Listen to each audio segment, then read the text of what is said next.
السلام علیکم ورحمۃ اللہ وبرکاتہ۔ محترم ناظرین، شیطان جو ہمارا کھلا ہوا دشمن ہے، جو بنی آدم کا دشمن ہے، وہ ہماری ہلاکت کے لیے آگے پیچھے دائیں بائیں ہر سمت سے اپنی جال بچھاتا ہے۔ عزیز دوستو، ہمیں یہ بات اچھی طرح سے یاد رکھنی چاہیے کہ شیطان سب سے پہلے عقیدہ توحید پر وار کرتا ہے۔ اس کی تمام کاوشیں صرف اس لیے ہوتی ہیں کہ وہ کسی طرح سے انسان کو توحید سے گمراہ کر کے شرک کی غلاظتوں میں پھینک دے، اور اگر اس کو اس میں کامیابی نہیں ملتی ہے تو وہ بدعت کے راستے پر لگانے کا داؤ چلتا ہے، اور اگر اس کو اس میں بھی کامیابی نہیں ملتی ہے تو وہ فرائض میں خلل پیدا کرنے کی کوشش کرتا ہے، اور اگر وہ اس میں بھی کامیابی نہیں ملتی ہے تو وہ مستحبات سے دور کرتا ہے، تاکہ انسان رفتہ رفتہ فرائض سے غافل ہونے لگے۔ اور اگر انسان نے شیطان کا یہ وار بھی ناکام بنا دیا تو وہ جائز امور کے راستے میں طرح طرح کے شک و شبہات اور پروپیگنڈے انسان کے لیے تیار کر دیتا ہے۔ اور رسول اکرم صلی اللہ علیہ وسلم نے سچ فرمایا ہے کہ شیطان بنی آدم کے خون کے ساتھ ساتھ دوڑتا ہے۔ مجھے ڈر لگ رہا ہے، مجھے اندیشہ ہے کہ وہ تمہارے دلوں میں کوئی چیز ڈال دے۔ عزیز دوستو، یقیناً جو لوگ شیطان کی دشمنی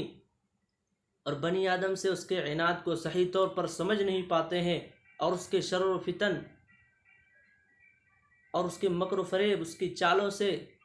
بچنے کی تدابیر اختیار نہیں کرتے ہیں، تو ان لوگوں کا حال یہی ہوتا ہے کہ ان کے ایمان و عقائد یا اعمال و وظائف میں خلل پیدا ہوتا ہے۔ اور اگر انسان شیطان کے شر و فتن سے، اس کے مکر و فریب سے، اس کی چالوں سے بچنے کی فکر ہی نہیں کرتا ہے تو رفتہ رفتہ وہ انسان اپنے دین و اسلام سے ہاتھ دھو بیٹھتا ہے، اور اسے یہ احساس و شعور بھی نہیں ہوتا ہے، کیونکہ جس امر پر شیطان اسے لا کھڑا کرتا ہے تو اسے ہی وہ ہدایت تصور کرتا ہے۔ اس لیے عزیز دوستو، انسان کے لیے ضروری ہے کہ اپنے ایمان کو نقصان سے بچانے اور شرک کو توحید سے محفوظ کرنے اور خود کو بدعت و خرافات سے دور رکھنے کے لیے شیطانی وساوس